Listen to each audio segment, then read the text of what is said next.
everyone, we're the Lords of the Sith, and today we're going to look at masculinity in The Last Jedi. This is a continuation of a conversation from Star Wars Connection. We talked about masculinity and Kylo, and now we're going to be focusing more specifically in The Last Jedi. My name is Denise, and I'm here with Lee. Hello. And Mary. Hi. So before we start, I just want to clarify that when we're talking about feminine and masculine, it does not necessarily pertain to something that's only for women and something that's only for men. We're talking about either feminine or masculine energy, which everybody has, right? And everybody uses, or about things that are traditionally considered as feminine and masculine and how it works in storytelling. So in the first part of the discussion, we established that in the old trilogy, we have Darth Vader as this figure of monstrous, unleashed hypermasculinity, which is an idealized figure, right? Not even Anakin is that. So we have Luke in conflict. Am I going to become that? That's his fear of becoming that. And in The Force Awakens, we have something similar but different. Kylo he aspires to be that. And it's not something that he can, because he's not like that. Nobody is really like that. So that's very interesting. Now, in The Last Jedi, we have something different. So that's what we're going to discuss now, okay? So masculine and feminine is more about perceptions of what's traditionally considered like that, and about archetypes, right? And about how it works in storytelling. Okay, so this is the discussion. So we start with the big one, the one that we've said is the protagonist of The Last Jedi, Kylo. What do you guys think? So basically, Kylo in The Last Jedi, I've noticed this, and you could sort of say the same in The Force Awakens too. He's pretty much, very uptight. He destroys a lot of things. He's powerful. But when it comes to Rey, which this is one of the things that I love about Kylo and his character and his relationship with Rey, he's very soft, shows of those feminine traits with her. Like, he's soft, he's gentle, and he doesn't dominate her. He just lets her be and respects her for her feminine traits, essentially. And he shows some of his feminine toughness and gentleness. I remember you were saying, Denise, the difference between Kylo Ren's portrayal in The Force Awakens and in The Last Jedi is basically that he kind of grew up a little bit in The Last Jedi. Even though Snoke accuses him of just being a child in a mask, we actually saw that more in The Force Awakens, where he was really just focusing on being a Vader wannabe and wrecking things and having all these tantrums and barely keeping it together. In The Last Jedi, although he's in a spiritual crisis, he really does kind of grow up a little bit more, and he comes into the role of being a young man that somehow even the audience could align with. Some of the people that, were complaining about him being Kylo Ren in The Force Awakens actually were able to, I think, respect him a little bit more as a figure of masculinity in The Last Jedi. And I think it had to do with the way that Rian Johnson decided to frame him as looking more confident, more virile, even with the shirtless scene and his interactions with Rey. Although he is gentle, as you say, Mary, there's also kind of a wooing there that's going on, right? So he seems more confident than he did before, even though he's not. He's still doubting a lot of things, but he just projects a more confident approach, especially when dealing with Rey. I think that really helped people align with him more that were criticizing him before. When you look at his outfit, for example, like comparing The Force Awakens to The Last Jedi,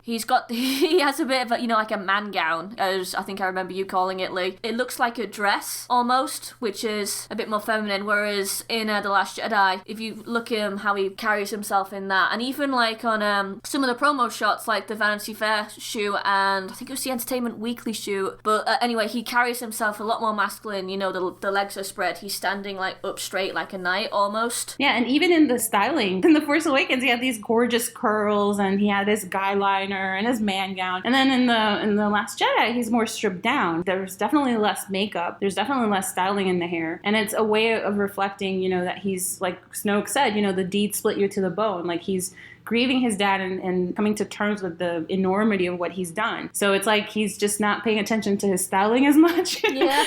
And that goes a long way to help him appear more masculine, too, externally. You know what? I'm wondering if his grief over killing Han Solo kind of made him go into the gym a bit more, because you can even see. I'm sure this was taken into account, because you can see the difference in Adam Driver's physique between The Force Awakens and The Last Jedi. His shoulders, and particularly his upper arms, are massive. Like, you can see there's one particular scene where he smashes his mask where it's really prominent in the costume. Yeah, because he did work out a little bit more. Personally, I missed a little bit. I liked what we had in The Force Awakens, that you could say that it was a young man trying to define his masculinity, and I missed the fact that he was aspiring to be Vader. We didn't have that anymore, right? But at the same time, he is also defining himself. But I think, like you guys said, he has taken a step already, and he was defining himself. Right? And in his relationship with Rey, I definitely agree.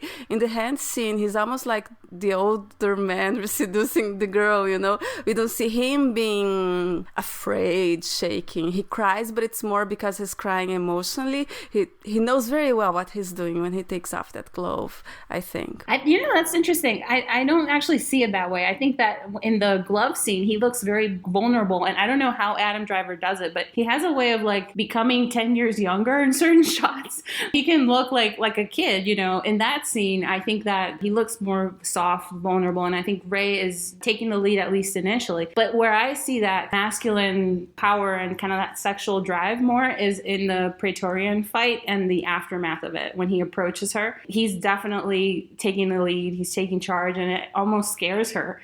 So I think for sure by then he's come into his own, and he feels more comfortable with his power and his ability to seduce Rey.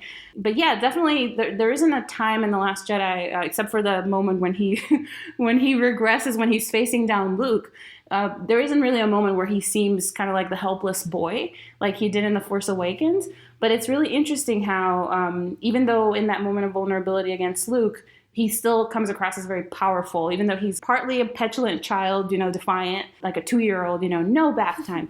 But at the same time, he's strong and he's fierce and he's facing up Luke. So we still don't see him as helpless or pathetic. You know, he looks powerful. So I don't know. I really appreciate how Rian Johnson took that approach with him, because I feel like he rehabilitated Kylo Ren's image in the eyes of a lot of these younger men who were disappointed with Kylo in The Force Awakens.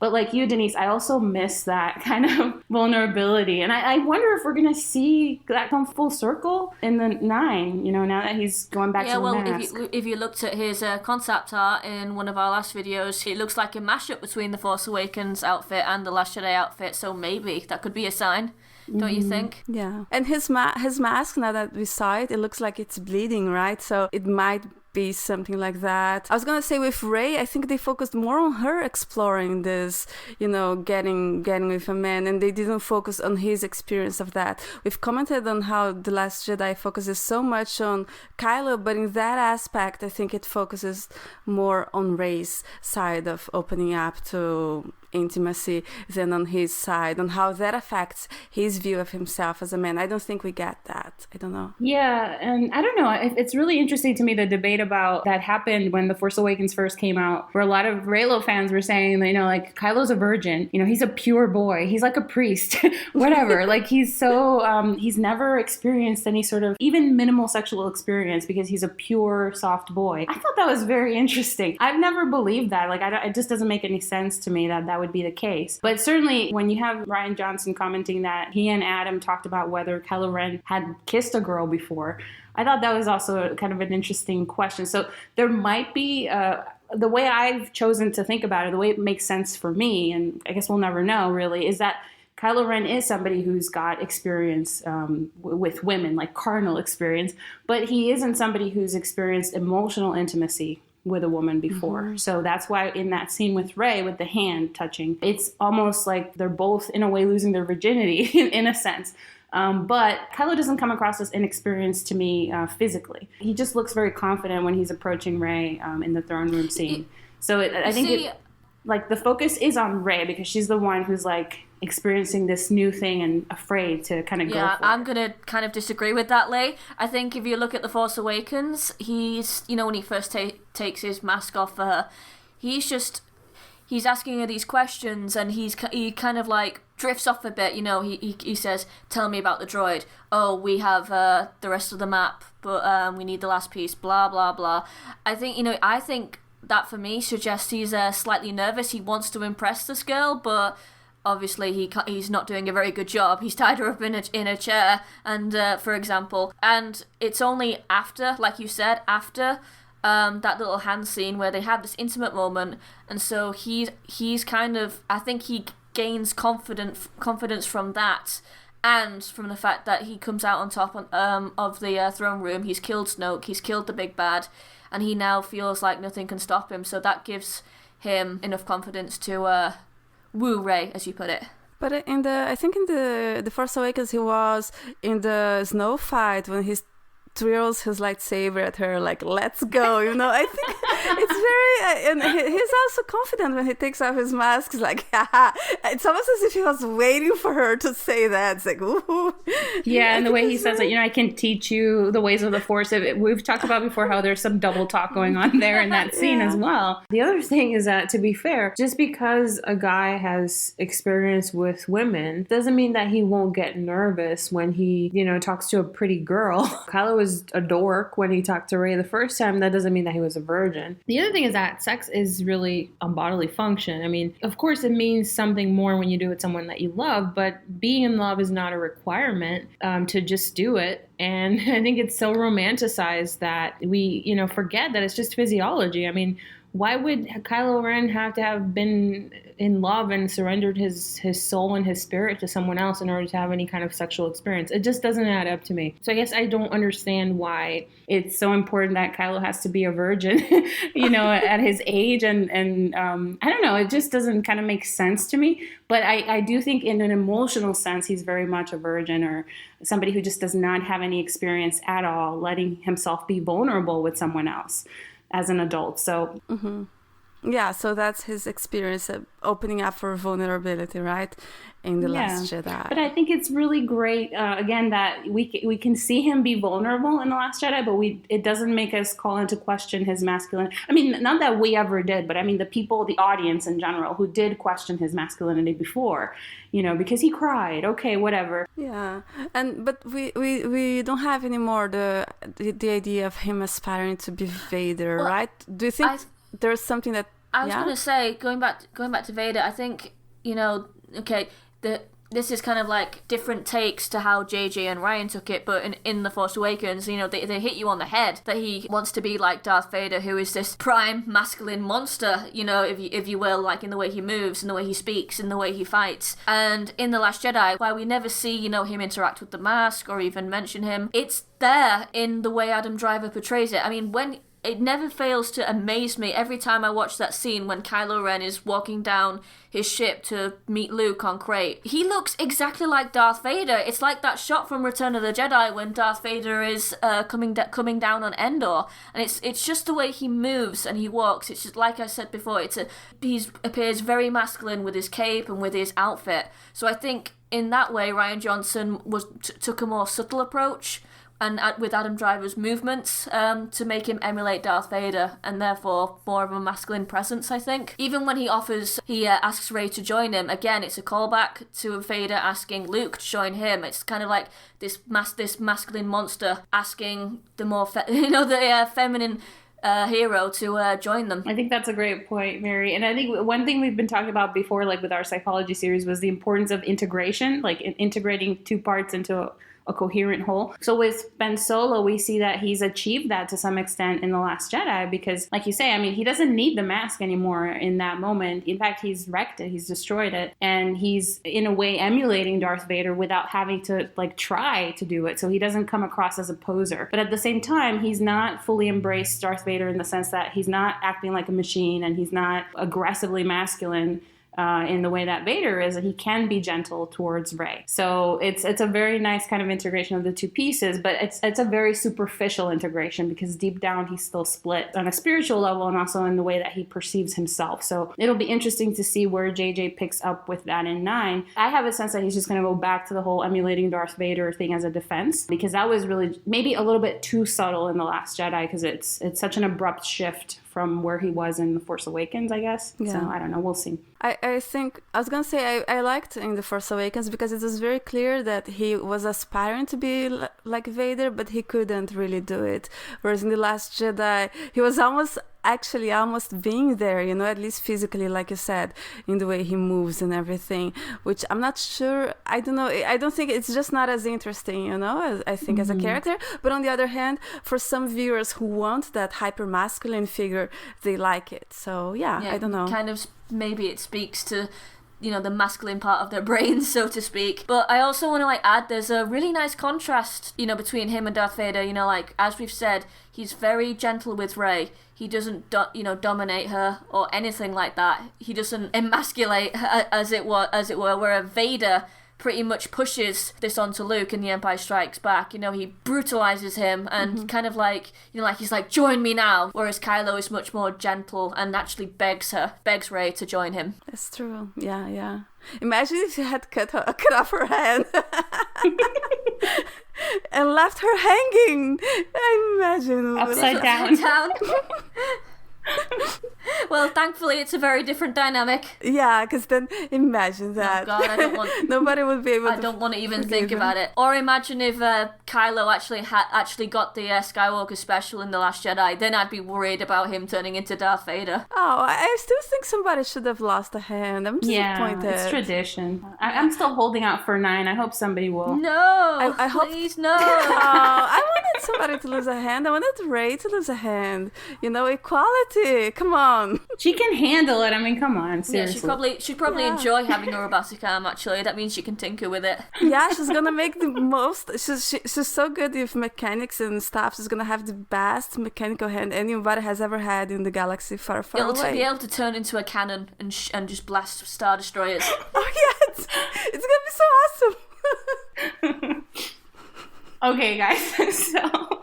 Can we just talk a little bit about Kylo's second patricide? Oh, with Snoke. Yeah? Oh, yeah. Well, I don't think he'll be grieving for Snoke the same way he'll be grieving for Han. It's interesting, to go a little bit side geek here. We've talked before about how when you have the Oedipal complex, it's actually a normal part of development according to classical psychoanalytical theory, where you're saying that the boys want to take the place of their dad and they can't do it because they're weaker. So the way that they resolve that conflict is by then aligning with dad in order to kind of get over it. So if I try to usurp your place, you're going to kill me. But if I'm like you, then you won't hurt me. And then they can also just get over their desire to take their dad's place. This works for a while, but then when you enter adolescence, you really want to differentiate yourself from your parent figure. And so that's why rebellion is a normal part of adolescence. And of course, to varying degrees. It's not like you have to, get in trouble with the law or, do something drastic. But even minor things that are still defiant are a healthy part of adolescence so that you can basically establish your own identity. That's part of the growing pains of, becoming an adult. All this to say, to resolve your Oedipal complex, you can't actually end up killing your dad. That would be a failure. So Kylo Ren has failed twice, and even 3 times if you add Luke in there, although he didn't kill Luke, but he could have, and he thought he was killing him. So it's very interesting because on the one hand, it tells you that Kylo Ren has rejected all these men that are in his life as paternal figures. They're basically models of masculinity for him, and he's rejected each and every one of them. He's rejected Han Solo. He calls them weak and foolish, and the parts that are like Han Solo in him, he's tried to kill. He's saying Ben Solo is weak and foolish like his father, so I destroyed him. Now he's going to destroy Han Solo. It's really a way of rejecting that portrayal of masculinity. Then he's also rejecting Luke Skywalker. And he's rejected Snoke after initially aligning with him. And who he's really holding on to as his guide for how to be a man is Darth Vader, which again, like we said, doesn't really exist. And it's a hyper-masculine, unrealistic, and harmful model for how to be a man. But when he's integrated some parts of Darth Vader into himself, he hasn't let that really take over to the point where he is treating Rey in the way that Darth Vader treats Luke. So there are parallels there, but there are key and very important differences. And I think you summarized that very well earlier, Mary. The other thing is that the fact that that Kylo Ren had to resort to patricide, it speaks to the fact that he has not been successful in establishing his identity in a healthy way. He can't resolve that. So the whole point of the Oedipal complex resolution is that you can be yourself and be a different entity from your father as a man without having to actually kill your father, like, in that fable. But if you can't do it, if you actually resort to patricide, it's a way of establishing your identity at the cost of, destroying anybody who tries to stand in your way from your goal of being yourself. So Kylo Ren has failed massively in those two occasions. Now, that's just like the underlying psych dynamic there, but in terms of the story, it makes perfect sense why he would resort to killing Snoke. I said this when I first saw The Force Awakens back in 2015. Kylo Ren had to be the one to kill Snoke because Snoke is his enemy, more so than anyone else's. It's something that was preventing him from growing, so it becomes a very positive thing in the end, right? But it's just a very dysfunctional way of dealing with the problem. And it tells you that he's not really secure in his identity yet. Yeah, I think it's also because he didn't really say, oh, you know what, Snoke is bad, this is really bad, Snoke is the one who manipulated, I'm gonna get rid of this. He just kills him to save Rey, and like we've mentioned before, his head is not there yet, so it was something that was, he's still not there to make a conscious decision to say, I reject this, I reject what Snoke has given to me, he's not yet rejecting that. Exactly. And the other thing, I don't know if you guys remember that scene where there's a moment when Kylo looks like he's going to attack Snoke, and Snoke just like force shocks him into submission. There's something very kind of primitive about that entire dynamic. It's almost like a alpha dog, keeping the beta in check. And it spelled problems, I think, for Snoke, and I'm very surprised that he didn't take that more into account later on, because it showed you that, at least on an unconscious level, Kylo has, and on a conscious level too, but certainly in a way that it just made it automatic for him to try to lunge at Snoke. There's a lot of rage there, a murderous rage even, so it kind of is foreshadowing for what happens later. It's interesting how, different his relationship with his two father figures is, like with Han Solo. Kylo is almost like reluctant to kill him. Like, you really see him like thinking about it and struggling, and you even think at one point, is he actually going to come back with Han to the Resistance and to his mum and stuff? Whereas with Snoke, as you've just said, there's a lot of rage and anger there to the point where he wants to attack him. So it's interesting like how different their relationships is. But I do want to say that it's also interesting that, with your father figures, you aspire, as a boy, you aspire to be like your father. Han is like a brilliant pilot, and he's this, really tough masculine dude who's cocky and can charm the pants off you. Ben Solo, while he's a very good pilot, like his dad, he doesn't have that charm that Han has. He's he's more kind of like quiet and, quiet, but also he's got this rage inside him. Whereas with Snoke is just, cruel and vicious and power hungry. Whereas again, Kylo doesn't really have that. He doesn't really have, the function, I guess, to be the cruel supreme leader, which I think hopefully JJ will touch on in episode 9. Yeah, definitely. Okay, so what about Luke?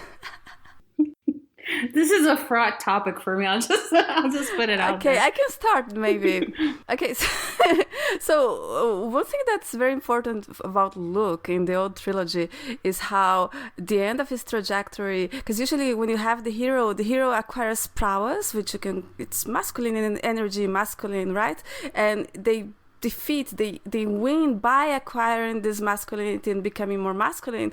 And Luke is the opposite. He wins the Emperor and he does everything by surrendering, which is feminine energy, right? I'm not saying this is what women do, I'm saying feminine energy.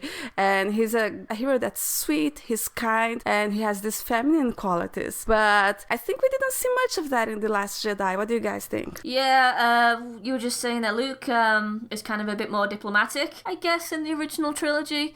In The Last Jedi, God, where do I even start with The Last Jedi? Just a grumpy old man. He's angry, and he's not gentle at all. So we're definitely missing those soft traits that made so many people just love him in the OTs, particularly being forgiving, being hopeful, being gentle, being kind, all these soft traits that are so important to our idea of what Luke has been, they're just gone. So it just makes it really hard for me, speaking as an individual, it just made it really hard for me to identify this person as Luke. Yeah, no, it was the same with me. I mean, here is the man. He was the only person in the whole galaxy to believe that Darth Vader could be redeemed. And in The Last Jedi, it's this, kind of like angry, like rage, I guess, bitter rage against his nephew and Snoke, of course, and yet he's not willing to do anything about it. So it's kind of like, it's kind of like here his feminine qualities on this part take the lead and plan ahead and take the initiative to redeem Darth Vader, while his masculine side is like, no, there's nothing we can do. I'm not going to fight for my nephew. Mm-hmm. Well, what I was saying actually on Tumblr recently when we were just talking about Luke, I mentioned there that one of the really nice, beautiful things about Luke's arc in the OT is that he realizes that his real strength lies not in his ability to wield a lightsaber, but in his ability to use compassion, love, forgiveness, hope. So, and those are traits that all of us have access to. So we all don't have a lightsaber, but we have the ability to be kind, compassionate, and forgiving. So that's why we love Luke so much, because he is us. He's every man, right? He's somebody that we identify with because we can do that too. So, and it's so important, I think, for young people, for especially kids who are like preteen age, who are trying to define their own moral compass, to have those kind of heroes available. And that's part of why George Lucas did this whole thing to begin with. So these are very Star Wars-y themes that are woven into Luke's characterization. So all of that is lost in The Last Jedi, and he's gone from somebody who used to know that with love you can achieve greater things, and that's the real strength that you have, to somebody who just forgot that and clings to anger and bitterness. And he's angry not just at like his nephew and Snoke married, but also at the Jedi. He's angry at everything that he used to stand for before, and that's very interesting, I think, for a character. But it just is so dissonant and does not match up with what was there before. And there's no transition from OT to ST with Luke's arc. It's like shock, it's a shock to the system, which I think was part of the point that they were going after. But it just is very interesting that it created such a massive backlash, because people just really wanted their, old Luke, their soft, gentle, feminine traits Luke. Well, this is just going a bit off topic, but you could understand, that transition if it was properly explored in The Last Jedi, which I personally don't think it wasn't. You hear these things about, Snoke corrupting his nephew, but you never see it. It's never explained to the audience, and I think that's part of the problem, a big part of the problem that people had with it, personally, including myself. I agree. Yeah, but I think a little bit of his compassion was in the end. I think, like I said, what they did with Hamas was to make him different, was to regress the character to a position where they weren't. In the case of Han Solo, he regressed to the beginning of A New Hope, and in the case of him, he became someone else, and then in the end, he kind of becomes himself again. We see a little bit of that when he talks to his sister, and also the reason why he went there. But I think I agree, we saw very little of the compassion, the kindness, the love, the hope, right? And this is what, like, I've looked at people who disliked the movie and who complained, and that's what most people are talking about. And when people talk about execution, I think that's what they're talking about. Yeah, maybe he could have been there in that island, maybe he could have been upset, but maybe he could still be hopeful, he could be kind, he could have been kinder to Rey, and I think that's what people are talking about when they complain about execution, that he's lacking these qualities. You see, with Rey, I think, I liked the fact that he was kind of harsher to Rey, because I could understand it, because Rey already had Han Solo as her father figure in The Force Awakens, and he was a good father figure to her. He was not patient, but he was understanding and helpful to her, and she wanted to please him. Whereas if Luke was the same as Han Solo, then it would be redundant. It would just be boring, and I don't think, you know, Rey would have had anything to like overcome. And in The Last Jedi, she wanted to like impress Luke. And there's always a point in the stories where the hero has to defy their father figure. And since Han Solo wasn't that, Luke was the perfect one. So I liked him being harsher to Rey, but again, my problem with it was the way they handled Luke's transition from that feminine, quote unquote, that feminine figure into that masculine figure. I just don't think it was done well. I think he could have had a disagreement with Rey for different reasons, though. It could have been something with the Force. It could have been the way when she started being super duper powerful. It could have been when she goes to the dark cave, right? Maybe he really truly thinks that it's bad, and I don't think he should have been grumpy and rude with her from the beginning. Yeah, because it's just weird, you know. It's a shock, and again, that's what they were going for. I think looking at The Last Jedi. Before, when I first saw it, you know, I couldn't really process any of these things. But after some time, I kind of realized that in a way, I think Rian Johnson was going for making the audience align with Rey by having us experience these things through her eyes. Like there's a moment in one of the scenes that was cut from The Last Jedi where she actually confronts Luke about how he's changed, you know, and how he subverted her expectations of him by saying, you know, that I thought I was coming here to meet, you know, a hero, and the things that you don't care about anymore are still important to me. So this is exactly what I, as an audience member, was thinking when I was watching, you know, Luke's arc early on in The Last Jedi. I was like, what the hell is this? You know, like, this is not Luke. But in a way, it almost, rather than making us align with Rey, it made a lot of people reject the entire arc. Because, you know, this is not Luke, and they couldn't get over it. The same thing with the thing about her parentage, but that's a whole other thing. I mean, we're supposed to be looking at it from her perspective, like her disappointment, her surprise is our disappointment, our surprise. But some people just didn't make the transition to the other side of that, which is, okay, I accepted it, and it was really for the best in the end, kind of thing. So yeah, but with Luke in general, I just think that if they had taken better care to show us the transition from OT Luke into TLJ Luke, rather than just dropping us right in the middle of it, it would have been better. You know, it would have been easier to follow his arc and accept it for a lot of people. Agreed. I just don't think...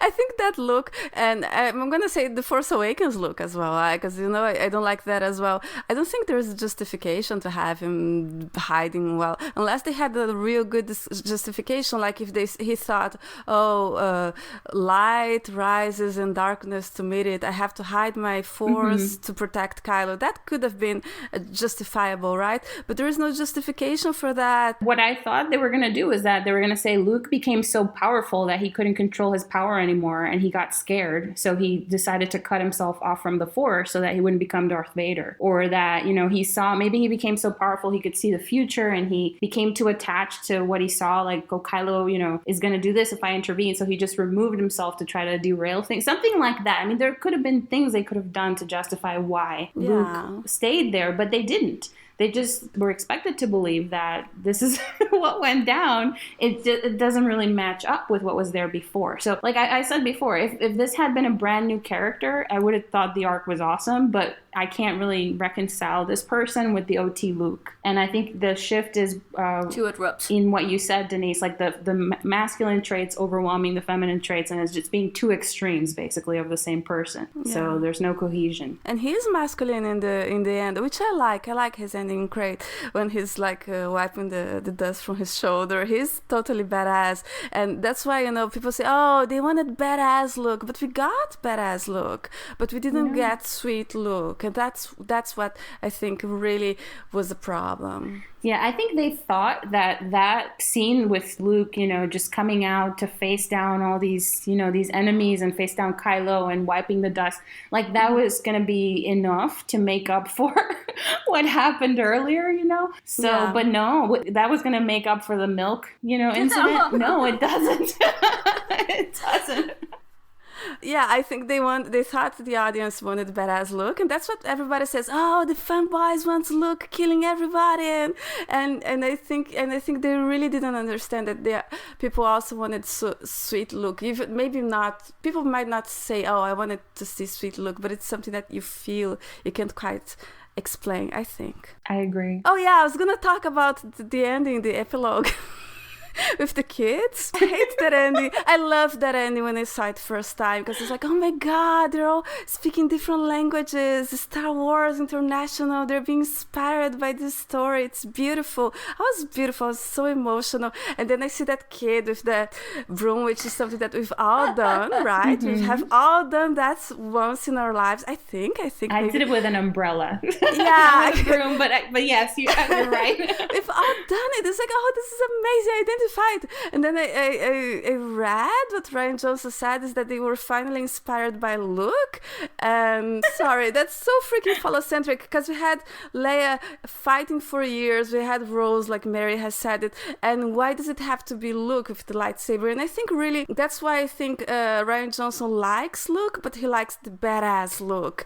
I think he got the sweet Luke, which is a pity. I like a lot of what Rian Johnson did, but I think he this, and I didn't like it that they were finally inspired because it was Luke. Yeah, I think he fumbled that whole thing. You know, it's so funny because it's sad, but if you think about it, those kids should have been inspired by Rose, if anybody. Yeah. I mean, she even gave them her ring. You know, she saved their horses. If they should have been inspired, it would have been by her. But no, it's actually, they're inspired by Luke Skywalker, who plays no part whatsoever.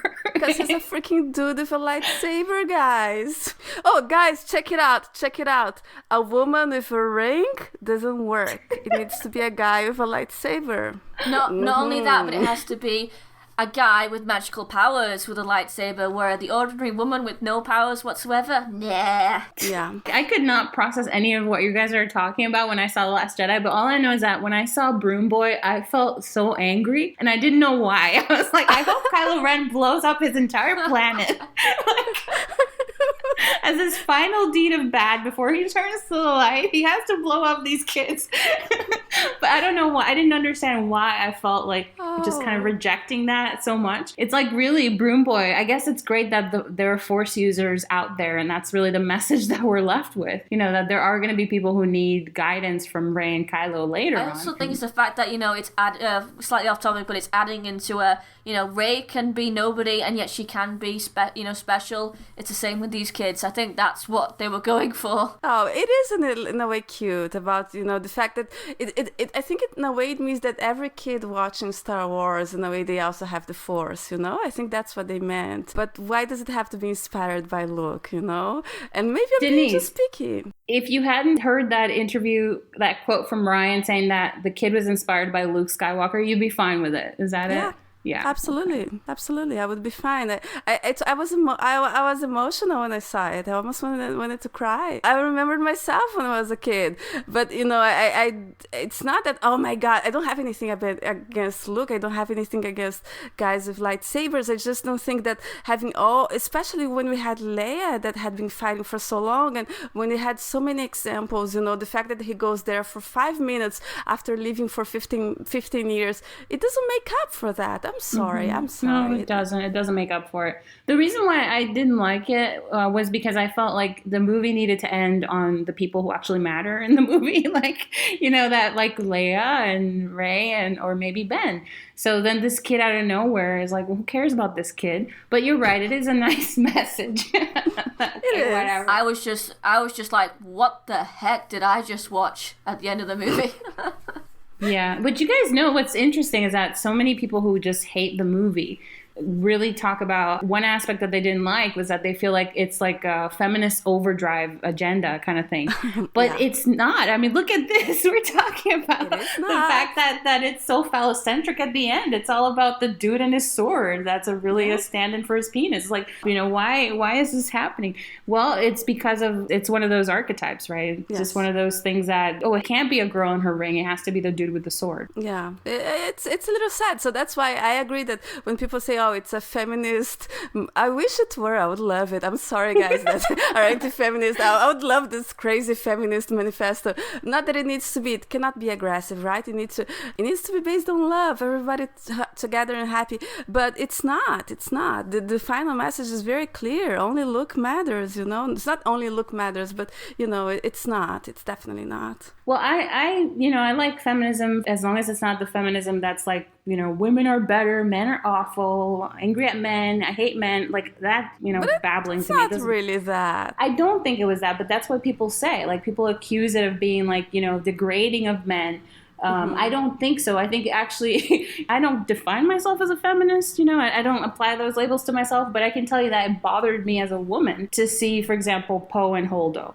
Like, there are scenes there that are not very feminist friendly. So I don't, it doesn't make sense to me to say that TLJ is just like a massive propaganda for feminism. And if it's making people angry, it would be a very poor propaganda, right? Now, you mentioned Poe and Holdo. Lots of people are angry about them. So we're going to try to go quickly on that. So for now, that's it. But we are going to come back talking a little bit more about masculinity in The Last Jedi, talk about Poe, Finn, and things like that. If you can subscribe, it makes a difference. Leave a comment, ask a question. We love to discuss, it's fun to continue the discussion in the comment section. Remember that you can follow us on social media and you can listen to us on SoundCloud and iTunes. Thank you very much for listening, and may the Force serve you well.